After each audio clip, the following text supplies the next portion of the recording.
Upton Sinclair by Owen Bodine.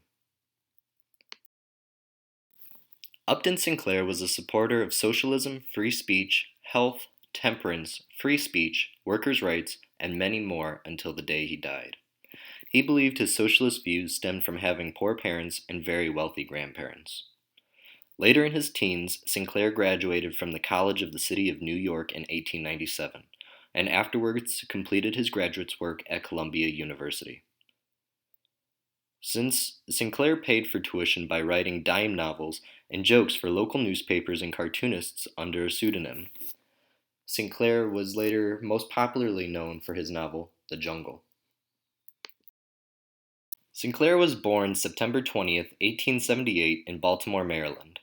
He was the only child born to Upton Sinclair Sr. and Priscilla Hardin.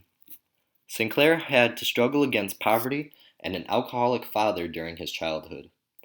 He was able to teach himself how to read at the age of 5, and at the age of 14 attended the New York City College. While at Columbia University at 18 years old, Sinclair would write 8,000 words a day, even though initially he was studying law instead of literature. Sinclair completed his graduate program at 20 years old.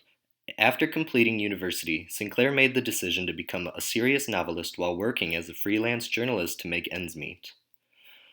Upon graduating, he married his first wife, Meta Fuller, in 1900. They would later have their one and only child in 1901. The following years, Sinclair wrote several novels with topics ranging from Wall Street to the Civil War. Although he had many novels, none of them would be considered seminal works because they flopped. However, in 1906, that all changed once The Jungle was published. A socialist-leaning newspaper sent Sinclair to a Chicago meatpacking industry to report on working conditions. In his later years, he had lived in various states including New Jersey, Arizona, and California, where he unsuccessfully ran for political offices and never stopped crusading for social change. During the Great Depression, he formed the organization End Poverty in California, or EPIC for short. The organization advocated that the state should buy or lease land and buildings confiscated for failure to pay taxes, and then use them to create jobs for the unemployed. Sinclair won the Pulitzer Prize for Fiction in 1943 for his novel Dragon Teeth, which talked about the rise of Nazi Germany. Almost 20 years later, Sinclair's second wife died in 1961, and he moved to New Jersey to be with his son. Sinclair eventually died on November 25th, 1968, in Bound Brook, New Jersey.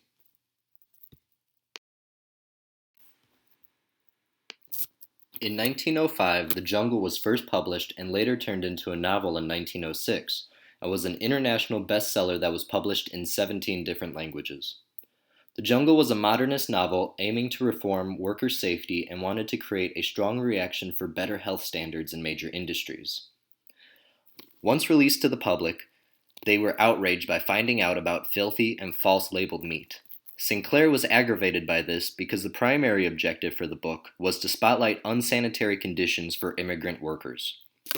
Because of the novel, meat sales dropped fast, and Sinclair famously said about his novel, "I aimed at the public heart, and by accident I hit it in the stomach." After The Jungle's publication, Theodore Roosevelt and the White House was flooded with mail demanding reform. In response, Roosevelt passed the Pure Food and Drug Act along with the Meat Inspection Act in 1906. These new acts led to the formation of the Food and Drug Administration that we all know today. These are all of my works cited for this project. Thank you.